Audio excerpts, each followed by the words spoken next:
Olá, bom dia, bom dia, bom dia. Um excepcional dia a todos, uma excepcional sexta-feira. Vamos lá para mais um vídeo, mais uma analogia onde a gente possa se melhorar mais um pouquinho, 1% por dia, no mínimo. E hoje, como eu venho fazendo uma sequência das bem-aventuranças, hoje eu trago a quarta, que diz: bem-aventurados os que têm fome e sede de justiça, pois serão consolados. Vamos lá. Primeiro eu vou trazer o contexto na íntegra do significado dessa bem-aventurança, porque tem algumas palavras que possam nos levar a uma interpretação equivocada, não condiz com o que Jesus queria passar naquele momento ali. Por exemplo, aqui eu trouxe algumas anotações que eu fiz aqui sobre esse estudo que eu fiz, essa pesquisa, melhor dizendo, sobre essa pesquisa dessa bem-aventurança. Qual o significado naquela época de ter fome e sede de justiça? E então vamos lá. Fome e sede de justiça. A metáfora de fome e sede é poderosa no contexto da época de Jesus Cristo. Comida e água eram bens essenciais e escassos. Pessoas famintas e sedentas buscando esse recurso com urgência. Daqui a gente já começa a esclarecer algumas coisas. Fome e sede para aquela época é completamente diferente para a época de hoje, que nós temos comida em abundância, água em abundância. Lá eles viviam em meio a desertos, lugar que era muito escassa água, muito escassa comida. Tanto que a maneira deles ficavam muito tempo sem tomar banho, a maneira deles se limparem, parar de feder, eram com azeite de oliva. Isso daqui é só para vocês entenderem a diferença de fome e sede hoje em dia para aquela época. Era completamente... vamos dizer assim, é como se ele estivesse falasse hoje que vocês tenham vontade de respirar quando vocês estão debaixo d'água, para vocês terem uma ideia do que era fome e sede naquela época. Era parelho a isso que eu acabei de dar de exemplo, porque eles viviam de frente com a morte o tempo todo, por falta de comida e por falta de água. Água potável em si, né?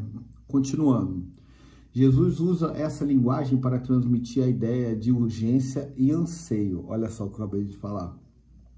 Assim como alguém faminto ou sedento busca alimento e água com determinação, os discípulos de Jesus devem buscar a justiça com a mesma intensidade. Então, agora já interligou.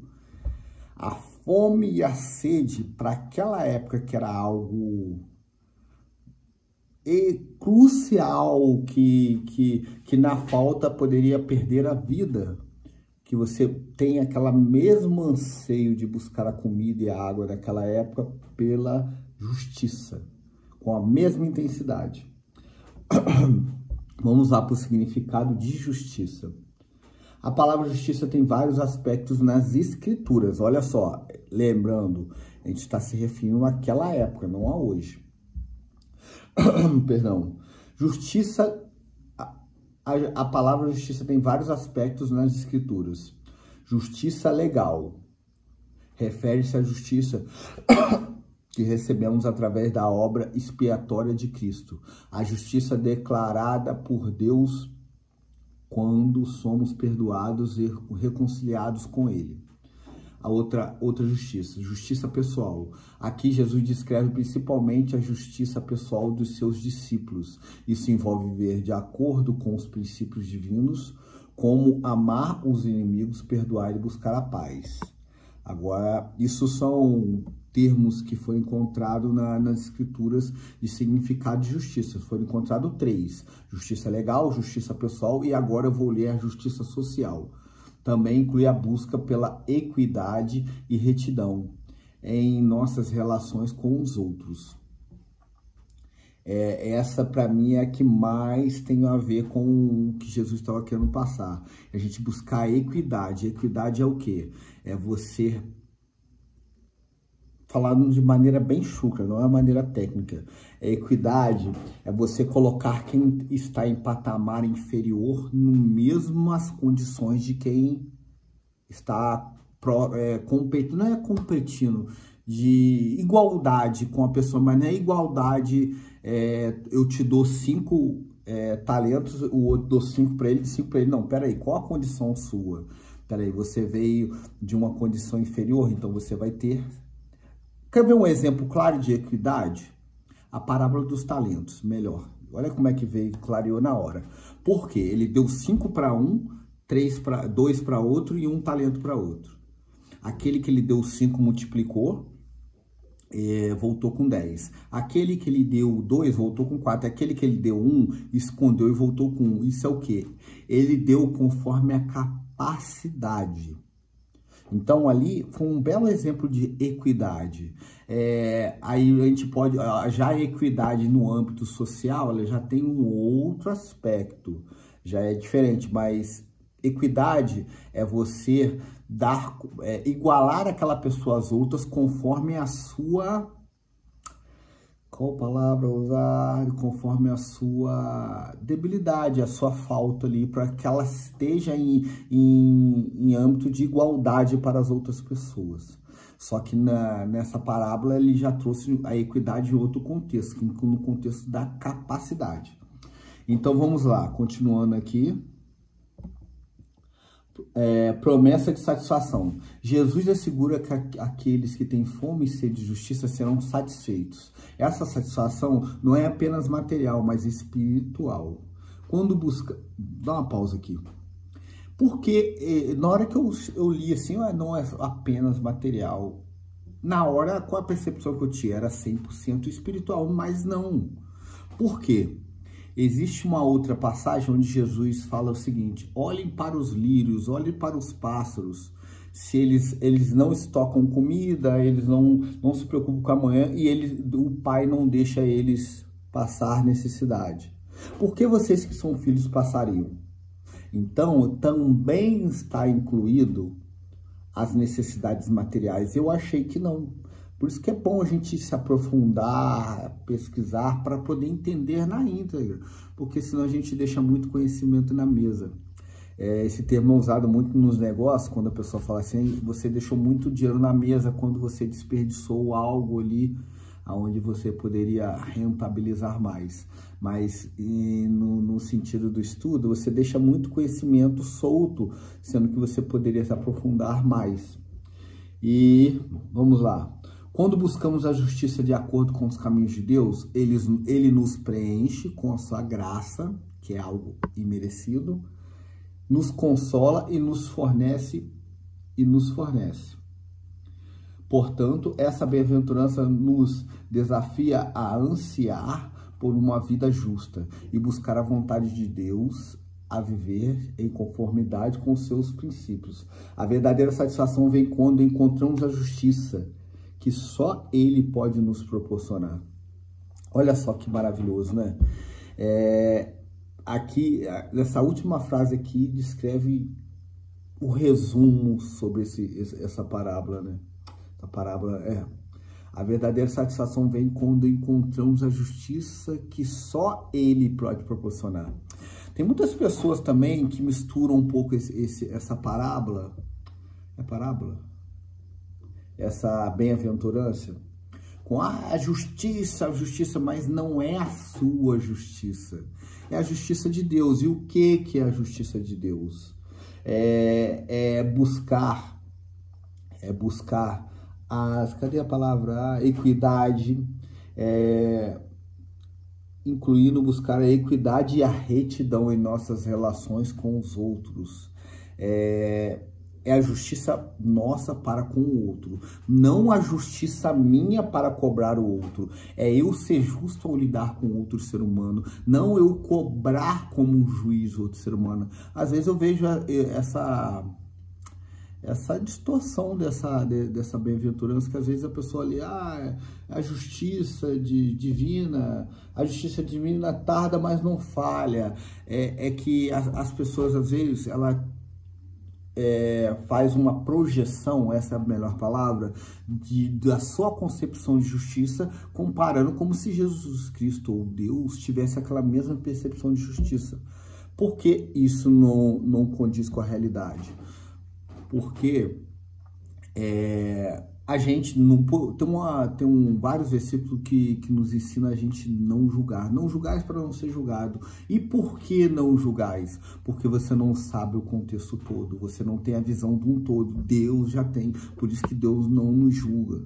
Porque tem muitas coisas que a gente faz, Deus sabe o porquê que a gente faz. E Ele sabe que por imaturidade, por ignorância, a gente acaba fazendo aquilo. Vou citar um caso desse aqui. Eu moro em prédio e é um prédio muito tranquilo, não tem bagunça, não tem gritaiada, não tem nada. Mas esses dias, teve alguns dias atrás, eu acordei com uma mulher gritando muito com a criança. Não, e a criança chorando, que falou que não ia pro colégio, ela gritando, mas desesperadamente. Aí tem um grupo aqui do condomínio, desse bloco, que as pessoas começaram a mandar várias mensagens. Que não sei o que lá, é um absurdo, uma hora dessa, não sei o que lá, gritaiada, xingamento, blá, blá, blá, blá, blá. E sabe qual foi o único pensamento que veio na minha mente? É assim, como que essa pessoa deve estar mal espiritualmente ou almaticamente? Porque ninguém acorda às 5 e pouca da manhã com o intuito de gritar e agredir fisicamente o seu filho. É óbvio que essa mulher, ela ama o filho dela, mas ela deve estar com algum problema muito grave. Não justifica? Obviamente que não, porque a gente não tem nada a ver com isso. A pessoa, ela tem que aprender a lidar com as suas emoções, com os seus desequilíbrios, com os seus problemas. Mas assim, me gerou uma compaixão muito grande, que eu falei, poxa, com certeza ela não tá bem. Porque, aí beleza, aí eu comecei a olhar aquelas mensagens no grupo, o pessoal descendo a lenha. Eu falei, eu não vou comentar nada, que não, assim, eu compreendi que não ia agregar em nada, mas na minha mente, assim, poxa, não é possível que essas pessoas não possam se pôr no lugar daquela mulher, assim, pensar, pô, sabe lá se aquela mulher foi traída, está mal emocionalmente, ou o marido foi embora de casa, o filho tá ali, ela tá com a mãe no hospital, eu não sei, existem diversas coisas que podem estar acontecendo para aquela pessoa estar naquele nível de desequilíbrio. Então, por que não julgar? É porque você não sabe o que aquela pessoa está passando. Então, assim, isso não tem nada a ver com você abster ela de arcar com as consequências dos atos dela, que tem regras. Então, provavelmente alguém deve ter entrado com alguma ação contra ela aqui no condomínio, ela deve ser notificada. Eu não fiz isso porque é chover no molhado e assim, eu acordei sim e tudo, mas não é uma coisa recorrente, não é nada que me incomode. O que eu tô dizendo? Por que eu trouxe essa história? Baseada na questão de não julgar. E por que eu entrei na questão de não julgar? Porque você não conhece a história toda. Deus sim.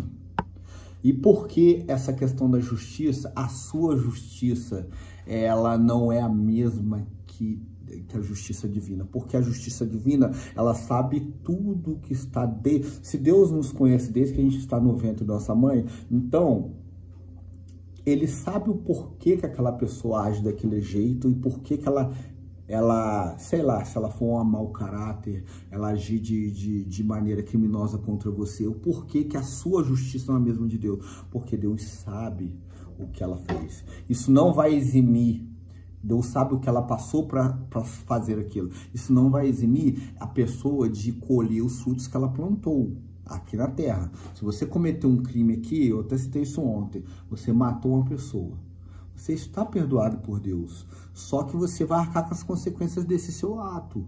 Você vai lá, vai responder pela justiça dos homens aqui, e lá, sei lá, de 20 a 30 anos, não sei, por aí, você vai arcar com aquela justiça. Você está perdoado espiritualmente por Deus? Sim, mas você vai arcar. É a mesma coisa por você não buscar. Quer dizer, para quem tem interpretação que essa justiça a justiça de Deus é a mesma que a sua, ela é um equívoco, porque você não tem o conhecimento do todo. E mesmo se tivesse, não te cabe isso. Quem te fez o juiz? Então, eu até me alonguei nessa explicação dessa interpretação equivocada, que as pessoas, justiça divina, tem fome e sede de justiça, então eu vou sair buscando condenar todo mundo, eu vou olhar lá a terra errada, apontar o dedo. Não é isso que essa bem-aventurança está nos trazendo. Ela está nos trazendo a reflexão para quê? Que a gente, com a mesma sede e a fome que aquelas pessoas que viviam no deserto têm, a gente busca a justiça divina, porque serão satisfeitos com ela. Satisfeitos com o quê? Com o finalzinho que eu li. Cadê? A verdadeira satisfação vem quando encontramos a justiça que só Ele pode nos proporcionar, que é o Pai. Essa que é o estudo de hoje, que nós consigamos aplicar esses ensinamentos e essa bem-aventurança no nosso dia a dia, que a gente tenha fome e sede, mas não a fome de hoje em dia, a sede de hoje em dia, a fome e a sede daquela época, de quem vive no deserto para buscar a justiça divina. Queria desejar um excepcional dia a todos e lembre-se, hoje o dia vai ser incrível. Até amanhã.